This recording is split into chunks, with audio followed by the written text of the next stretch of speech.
好，欢迎来到 HitPod， 我是 Tony。我们使用像是 Discord 这种社交工具啊，又或者是玩游戏的时候呢，很多人肯定想变一些搞怪的声音，捉弄妹子帅哥啊。妈妈只给我玩最后一把了，姐姐。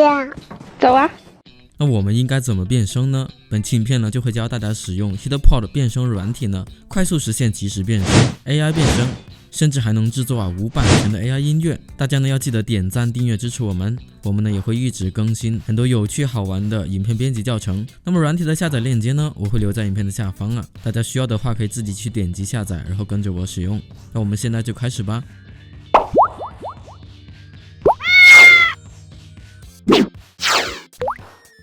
首先我们下载安装好 HitPod 变声器，打开软体，可以看到左边呢就是软体的各种功能。我们打开即时变声功能，点击进入，可以点击选择我们想要的声音，像是我找了个女生的声音试试啊。嗨，大家好，欢迎来到 HitPod。又或者呢是换一个小黄人的声音试试。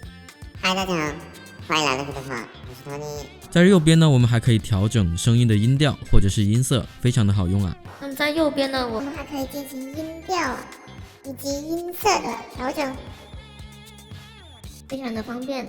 另外呢，软体还有很多剪辑时候可以使用的音效啊，但我要着重推荐的呢是软体的 AI 音乐制作功能。点击打开，在这里呢，我们可以输入文字说明呢，就能快速生成无版权的音乐。比如我输入呢爱情浪漫，点击生成，最后看看效果啊。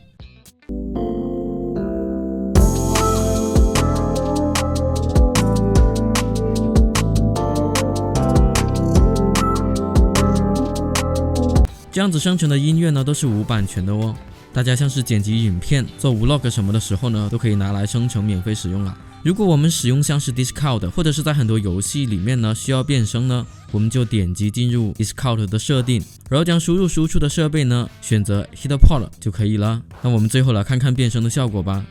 可以看到呢，现在已经变声成功了，我们就可以在 Discord 或者任何一款呢线上直播聊天APP 上啊进行变声聊天或者直播。更多变声的功能呢，大家可以自己去尝试呢。软体的下载链接呢，我已经留在影片的下方。那么本期影片呢就到这里，我们下期影片再见吧，拜拜。